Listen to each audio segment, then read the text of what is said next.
केंद्र सरकार जम्मू कश्मीर के डेली वेजर मामले को वंस एंड फॉर ऑल के लिए, यानी एक बार आने वाले सालों के लिए और कई सालों के लिए इस प्रॉब्लम को हल करने के बारे में गंभीरता के साथ विचार कर रही है। सूत्रों के मुताबिक ये विचार विमर्श सभी लेवल्स पर हो रहा है और ऑलरेडी जम्मू कश्मीर की सरकार ने इसमें अपना मत जो है वो केंद्र सरकार के सामने रखा है और केंद्र सरकार को ये बताया है कि उनका मत इसको लेकर क्या है। जो जानकारी मेरे पास है उसके मुताबिक जम्मू कश्मीर की सरकार की सबसे बड़ी दिक्कत, दो दिक्कतें। पहली दिक्कत तो ये कि सुप्रीम कोर्ट की बहुत सारी जजमेंट्स हैं, जो जजमेंट्स साफ तौर पर ये कहती हैं कि जो लोग इलीगली या बैकडोर से लगाए गए हैं उन्हें आप रेगुलराइज नहीं कर सकते, उन्हें आप उनके बराबर नहीं ला सकते। जो लोग इम्तिहान देकर अलग अलग इंस्टीट्यूशन से इम्तिहान क्वालिफाई करके सरकारी मुलाजमत में आए हैं, आप उनको उनके बराबर नहीं ला सकते हैं। लेकिन चूंकि जम्मू कश्मीर की प्रॉब्लम, जम्मू कश्मीर की डेली वेजरों की दिक्कत और परेशानी यूनिक है, अपने आप में यूनिक इसलिए है क्योंकि ये लगभग 70,000 से लेकर 1 लाख तक के सरकारी 1 लाख तक के ये वेजर हैं, डेली वेजर हैं, जिन्हें रेगुलराइज करना है। और इन्हें 1994 में जब डेली वेजर को अपॉइंट करने के ऊपर मुकम्मल तौर पर बैन लगाया गया था, उस बैन के बाद ये तमाम लोग वक्तन फवक्तन लगते रहे। इन्हें मंत्रियों ने लगाया, इन्हें मंत्रियों के संतरियों ने लगाया, इन्हें एक्सएनयू ने लगाया, एडब्ल्यू ने लगाया, जेयू ने लगाया। जिसकी ताकत में जिसके पास जो ताकत थी उसने अपनी ताकत का इस्तेमाल किया और इन लोगों को सरकारी मुलाजमत, इन लोगों को माफ़ कीजिएगा, डेली वेजर के तौर पर नौकरी मिल गई। अब चूंकि केंद्र सरकार के समक्ष ये सारी फैक्चुअल चीज़ें पहुंच चुकी हैं, केंद्र सरकार को इन तमाम सरकारी मुलाजमों का नंबर भी मालूम है और जम्मू कश्मीर सरकार की विडंबना ये कि एक जहां पर सुप्रीम कोर्ट की जजमेंट्स हैं, वहीं पर दूसरी तरफ सबसे बड़ी मुसीबत ये कि इतने सारे मुलाजमों को एक साथ अगर हम पक्का करेंगे तो कितनी सारी ऐसी नई मुलाजमतें होंगी जिन पर इनका असर पड़ेगा। दूसरी दिक्कत जम्मू कश्मीर सरकार की है कि पैसा इतने सारे लोगों को रेगुलराइज करने के लिए और इनको तनख्वाहें देने के लिए कहां से हम लाएंगे। तीसरी सबसे बड़ी बात है कि जम्मू कश्मीर का जो रेवेन्यू है वो बाकी तमाम राज्यों के कंपैरेटिवली बहुत कम है और उस रेवेन्यू का मेजर कंपोनेंट जो है वो तनख्वाहें देने पर, तनख्वाहें और मजदूरी देने पर चला जाता है। ये ऑलरेडी जम्मू कश्मीर की सूरत हाल है। और एक और अहम बात ये कि जम्मू कश्मीर बहुत कम प्रदेश हैं देश में ऐसे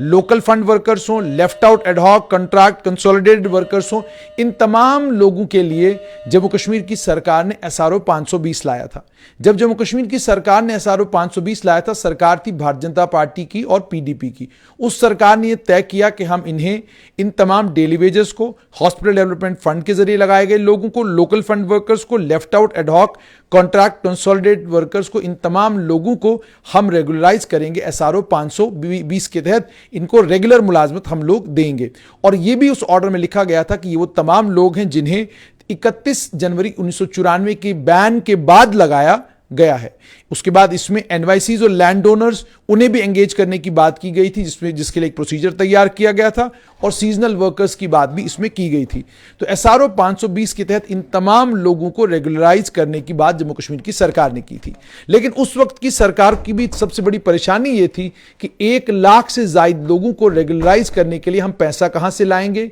इनको तनख्वाहें कहां से देंगे, और जब हमें इनको तनख्वाह रेगुलर बुनियादों पर देनी पड़ेगी तो तनख्वाहों के साथ साथ में और बहुत सारे टर्मिनल बेनिफिट्स हैं जो इन्हें देने पड़ेंगे। मिसाल के तौर पे एनपीएस है, यानी पेंशन देनी पड़ेगी। पेंशन के अलावा और बहुत सारे बेनिफिट्स हैं जो सरकारी मुलाजमों को मिलते हैं, वो सारे बेनिफिट्स इनको भी देने पड़ेंगे। ये सारी चीजें थी जिन सारी चीजों के चलते जम्मू कश्मीर की सरकार जब तखमीना लगाती थी और बजट तैयार करती थी तो बजट करोड़ों रुपए में बजट आता था। वो जो करोड़ों रुपए का बजट आता था, उस करोड़ों रुपए के बजट को लेकर जम्मू कश्मीर की सरकार सोच में पड़ जाती थी कि आखिरकार इतनी बड़ी तादाद में जो ये लोग लगाए गए हैं, इन्हें हम रेगुलराइज करें तो करें कैसे। अब ये पिछली सरकारों की भी दिक्कत थी, इस सरकार के सामने भी ये सवाल था। 5 साल तक 2019 तक जब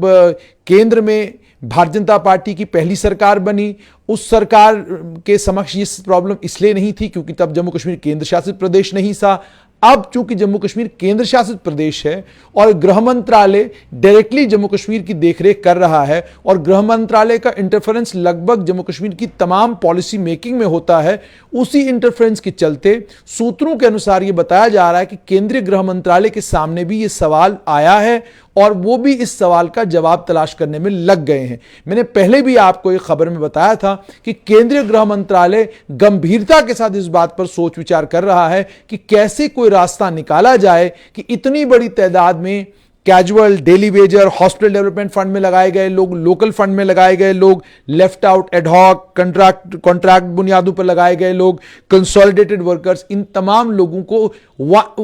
वन गो में रेगुलराइज कैसे किया जाए, इन तमाम लोगों की दिक्कतों और परेशानियों को दूर कैसे किया जाए,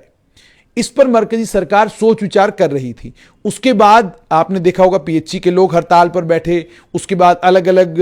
विभागों के लोग हड़ताल पर बैठे, इरिगेशन फ्लड कंट्रोल के मुलाजमीन हड़ताल पर हैं, Jammu Kashmir project construction corporation में जो लोग लगाए गए हैं वो भी धरना देकर बैठे हुए हैं, 3 महीने की उनकी तनख्वाह रोकी गई है। तो इन तमाम लोगों के इस धरने की ये तमाम खबरें दिल्ली तक पहुंच रही हैं और दिल्ली को मुकम्मल तौर पर मालूम है कि जम्मू कश्मीर में हो क्या रहा है। अब एक रास्ता तलाश किया जा रहा है। सूत्र ये बताते हैं कि रास्ता ऐसा तलाश किया जा रहा है जिस रास्ते में इन तमाम लोगों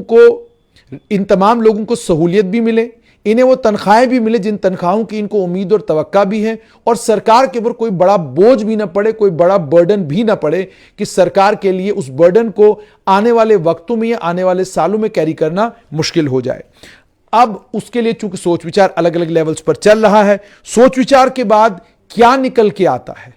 क्या कि सोच विचार के बाद कौन सी पॉलिसी निकल के आती, वो तो आने वाला वक्त ही बताएगा। क्या एसआरओ 520 के तहत ही रास्ता ढूंढा जाएगा, क्या एसआरओ 520 को इन टोटो इंप्लीमेंट कर दिया जाए, या एसआरओ 520 की जगह कोई और एसआरओ आएगा जिस एसआरओ में टर्मिनल बेनिफिट्स के साथ, बाकी बेनिफिट्स के साथ इन तमाम मुलाजमीन को जो अलग अलग वक्तों में लगाए गए हैं और आज वो अलग अलग डिपार्टमेंटों की रीढ़ की हड्डी बन गए हैं, चाहे पीएचई का डिपार्टमेंट हो, पीडब्ल्यूडी का डिपार्टमेंट हो, पावर डेवलपमेंट डिपार्टमेंट हो या अन्य कोई भी विभाग हो, हर विभाग की रीढ़ की हड्डी यही तमाम लोग हैं। आप हॉर्टिकल्चर डिपार्टमेंट की बात करें, आप फ्लोरिकल्चर डिपार्टमेंट की बात करें, हर डिपार्टमेंट में ऐसे कर्मचारी आपको मिलेंगे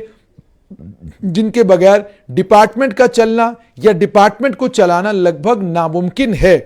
उनके बगैर आप डिपार्टमेंट चला ही नहीं सकते हैं। तो इसलिए ये सारी जानकारी चूंकि अब केंद्र सरकार को भी है और केंद्र सरकार ऑलरेडी जम्मू कश्मीर के मामले में बहुत सारी रिलैक्सेशंस दे चुकी है। आयुष्मान भारत स्कीम की ही मिसाल ले लें, पूरे देश में यह स्कीम गरीबों के लिए, कमजोरों के लिए है, लेकिन जम्मू कश्मीर एकमात्र ऐसा केंद्र शासित प्रदेश है जहां आयुष्मान भारत की स्कीम हर जम्मू कश्मीर के नागरिक के लिए है। इसी तरीके से कुछ और रिलैक्सेशंस हैं जो केंद्र सरकार ने केवल मात्र जम्मू कश्मीर के लिए दी हैं और बाकी राज्यों में या बाकी केंद्र शासित प्रदेशों में इस तरह की कोई रिलैक्सेशन नहीं है। इसी तरह की उम्मीद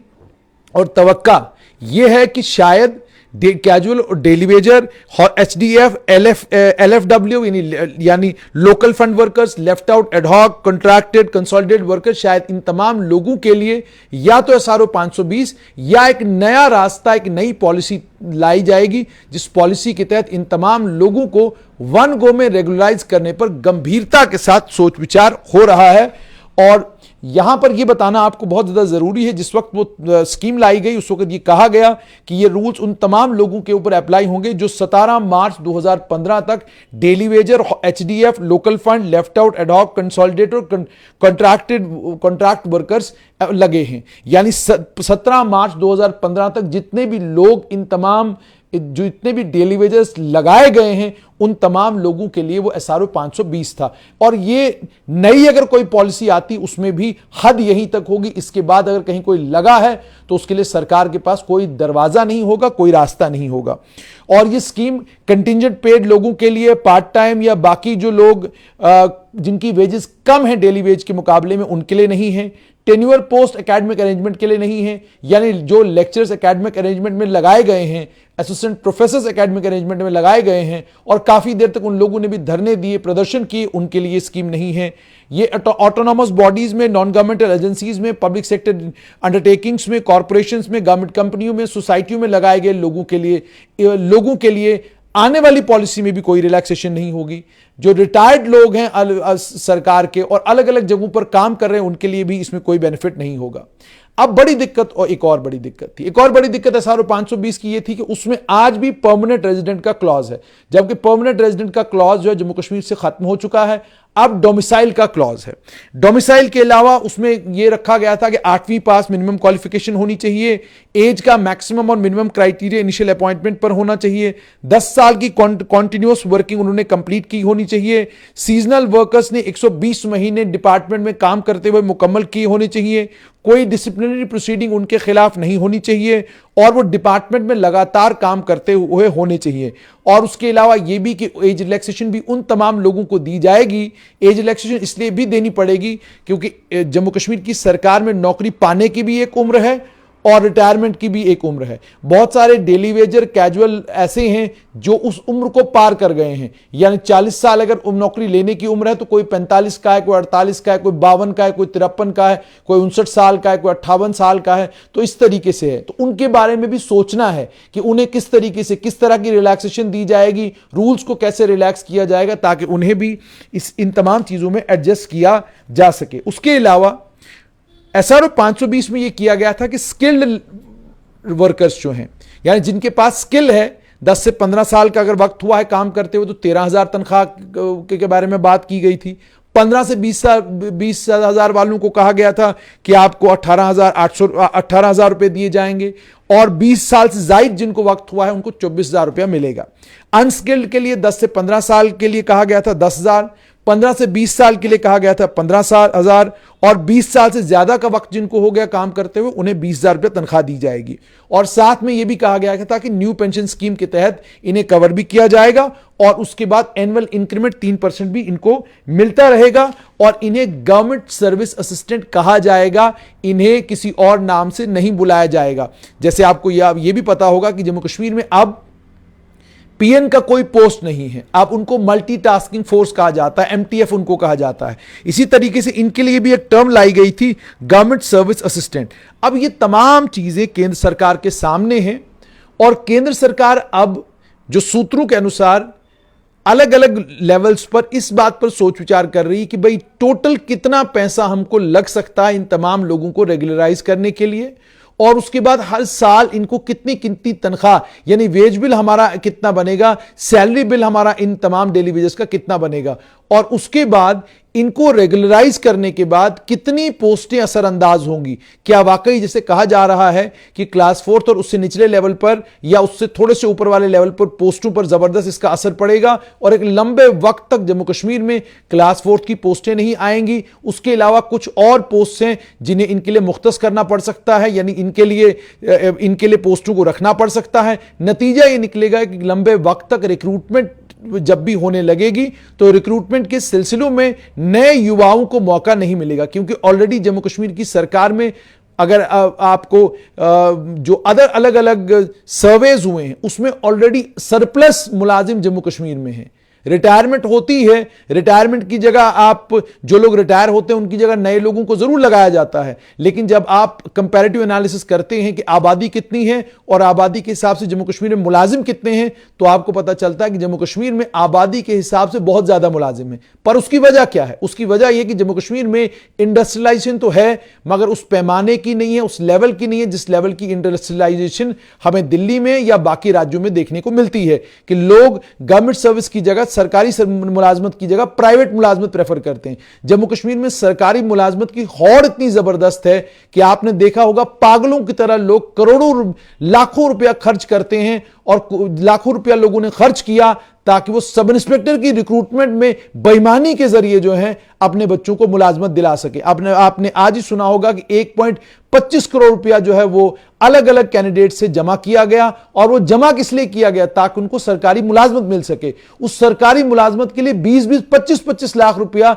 बच्चों ने दिया, उनके पेरेंट्स ने दिया, ताकि हमारे बच्चों को किसी तरीके से सरकारी मुलाजमत मिल जाए। तो जहां इतनी लालसा हो सरकारी मुलाजमत की, जहां इतना लालच हो सरकारी मुलाजमत का, और जहां मानसिकता भी ये हो कि जब तक हमारा बेटा सरकारी मुलाजिम नहीं बनेगा शादी नहीं होगी, बेटी की सरकारी मुलाजमत नहीं लगेगी तब तक शादी नहीं होगी, तो जहां यह मानसिकता हो कि आप अपना परिवार, आने वाला कल, आने वाला फ्यूचर इस बात पर तय करते हैं कि आपका बेटा सरकारी मुलाजिम है कि नहीं है, वहां बेईमानी होना, वहां इम्तिहानों में चोरी होना, वहां इम्तिहानों में ठगी होना कोई बड़ी बात नहीं है। इसलिए नहीं है क्योंकि जाहिर सी बात है, जब किसी भी तरीके से सरकारी मुलाजमत लेनी है तो वो चोरी के ही रास्ते से मिल जाए तो इंसान कोशिश पूरी की पूरी करता रहता है। तो इसीलिए जम्मू कश्मीर में जितनी भी रिक्रूटमेंट्स आज हुई है, उन रिक्रूटमेंटों पर भी बहुत सारे सवाल खड़े किए गए हैं। मैं नहीं कर रहा, लोग सवाल खड़े कर रहे हैं इन रिक्रूटमेंटों के ऊपर। तो अब जहां इतनी ज्यादा सरकारी मुलाजमत की लालसा हो, जहां प्राइवेटाइजेशन के नाम पर कुछ भी नहीं है, और अगर प्राइवेट एंटरप्राइज कोई खोलता भी है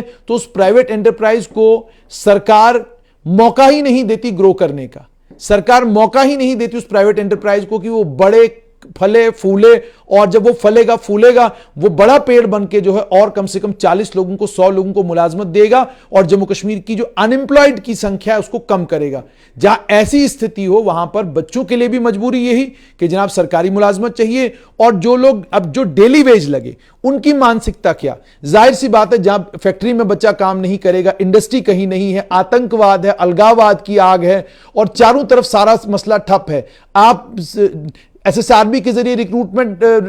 एसएसआरबी के जरिए रिक्रूटमेंट जो है वक्तन नहीं कर रहे हैं, यानी टाइम पर रिक्रूटमेंट हो नहीं रही। नतीजा ये निकला, एमएलए ने जिनको वादा किया उसने उनको लगाया, एक्सीएन ने जिनको वादा किया उसने उनको लगाया, एडब्ल्यू ने जिनको वादा किया उसने उनको लगाया, कमिश्नर सेक्रेटरी ने जिनको वादा किया उसने उनको लगाया। तो इस तरीके से ये फौज तैयार होती गई, और अब ये फौज इतनी बड़ी हो गई है कि आज के वक्त में इस फौज को लेकर ये कहना कि देखिए बैकडोर से आए हैं, इनको कैसे हम रेगुलराइज करेंगे, ये तमाम बातें अपनी जगह ठीक हैं, लेकिन तमाम डिपार्टमेंट इनके ऊपर डिपेंडेंट हैं। आज ये हड़ताल पर चले जाते हैं तो आपका सारा सिस्टम कोलैप्स कर जाता है। तो अगर सारा सिस्टम कोलैप्स कर रहा है, वन टाइम रिलैक्सेशन देकर इन तमाम लोगों को रेगुलराइज करके इस मसले को वंस एंड फॉर ऑल के लिए खत्म कर दिया जाए, और आइंदा के लिए कानून इतना सख्त बनाया जाए कि इसके बाद दोबारा कभी भी किसी को बैकडोर से या किसी और तरीके से अपॉइंटमेंट या नौकरी मिलने की कोई संभावना ही बाकी न रहे। किसी मंत्री के पास कोई ताकत ना हो, किसी संतरी के पास कोई ताकत ना हो, किसी एडब्ल्यू, किसी एक्शन के पास कोई ताकत बाकी नहीं रहे किसी को एंगेज करने की, तभी जाकर यह मसला हल होगा। अब मरकजी केंद्र सरकार क्या सोच रही है? केंद्र सरकार इसी बात पर सोच विचार कर रही है कि कितना बड़ा पैकेज हमको देना पड़ सकता है, जिससे बड़े पैकेज से हम इन तमाम लोगों को रेगुलराइज करें और वंस एंड फॉर ऑल के लिए मसला खत्म करें। अच्छा, उस वंस एंड फॉर ऑल के लिए इस वक्त मसला हल करने का फायदा क्या? अगर इस वक्त ये मसला हल करते हैं तो 1 लाख की फौज का मतलब ये हो गया लगभग 4 लाख के करीब करीब का वोटर। एक घर में कम से कम 4 वोटर हैं,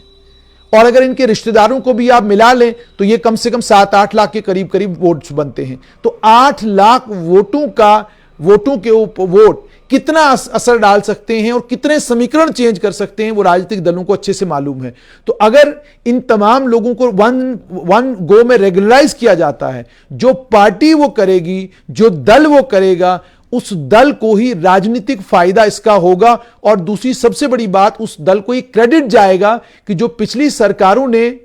26 साल में, माफ कीजिएगा 28 साल में नहीं किया, हमने वो 1 स्ट्रोक में किया, 8 साल के अंदर अंदर कर दिया और करके दिखा दिया, और रेगुलराइजेशन की पॉलिसी भी लाई और लोगों को 1 गो में रेगुलराइज भी किया। अब चूंकि बायोमेट्रिक्स भी इनका हो चुका है, डॉक्यूमेंट्स भी ये लोग डिपार्टमेंट में 4-4, 5-5 बार दे चुके हैं, इनके डॉक्यूमेंट्स की वेरिफिकेशन भी 3-3, 4-4 बार हो चुकी है। और जैसा इसमें कहा गया है कानून में कि अपॉइंटमेंट,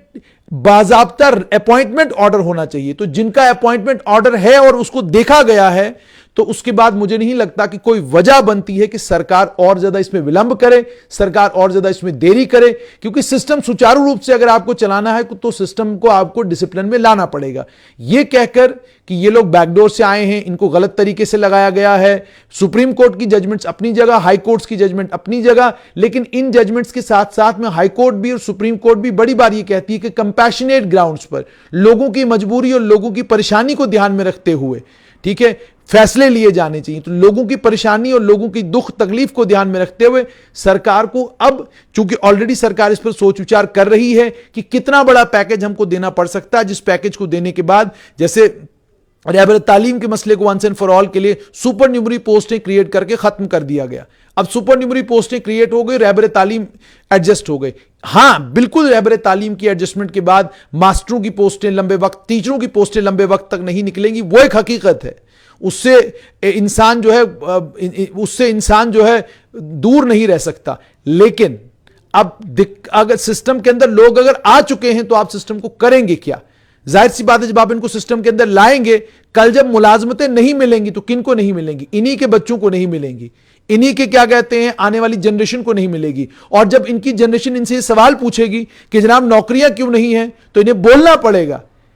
कि हम इस रूट से लगे थे, उसके बाद सरकार ने एक पैकेज लाया, हम सबको रेगुलराइज किया, इसलिए जब तक अब सुपर न्यूमरी पोस्टों के ऊपर जिनके ऊपर हमको लगाया गया, जब तक वो खत्म सारी नहीं होती तब तक नई मुलाजमतें नहीं आएंगी। तो ये सारा कुछ जो है इस पर केंद्र सरकार गंभीरता के साथ विचार कर रही है और केंद्र सरकार सोच रही है कि जल्द से जल्द जम्मू कश्मीर को एक बड़ा तोहफा दिया जाए कि जो डेली वेजर हैं, जिनकी तादाद लगभग 60 से 70 हजार के करीब करीब बताई जाती है, वन गो में इन तमाम को रेगुलराइज किया जाए और इस इशू को फॉरएवर के लिए खत्म किया जाए। इस पर सोच विचार हो रहा है। लेकिन वहीं पर दूसरे ओपिनियंस भी हैं, जैसे मैंने आपको कहा, लोग हैं सरकार जो ऑफिसर्स हैं जो बार बार कह रहे हैं कि जी कैसे करेंगे आप, सुप्रीम कोर्ट की जजमेंट्स हैं, उसके अलावा हाई कोर्ट की जजमेंट्स हैं, वो इस और भी इशारा करते हैं कि आप अगर आज बैकडोर से लोगों को रेगुलराइज करने का रास्ता बनाएंगे, कल लोग कोर्ट में चले जाएंगे और इलीगल अपॉइंटमेंट्स को भी लीगल करने की बात कर सकते हैं। ये सारी चीजें दूसरी साइड से भी कही जा रही हैं। तो इसीलिए असमंजस की स्थिति है। इस असमंजस की स्थिति के बीच में केंद्र सरकार तो गंभीरता के साथ सोच रही है, लेकिन फैसला कब लेगी उसको लेकर अभी तक असमंजस बना हुआ है। जब भी कभी केंद्र सरकार इसको लेकर एक बड़ा फैसला करती है, हम आप तक जरूर पहुंचाएंगे। लेकिन फिलहाल यह कि गंभीरता के साथ केंद्र सरकार इस बात पर सोच विचार कर रही है कि जम्मू कश्मीर के डेली वेज का मसला, जो कि अद्भुत है और बिल्कुल पूरे देश से बिल्कुल अलग है, उस मसले को वंस एंड फॉर ऑल के लिए हल कर दिया जाए।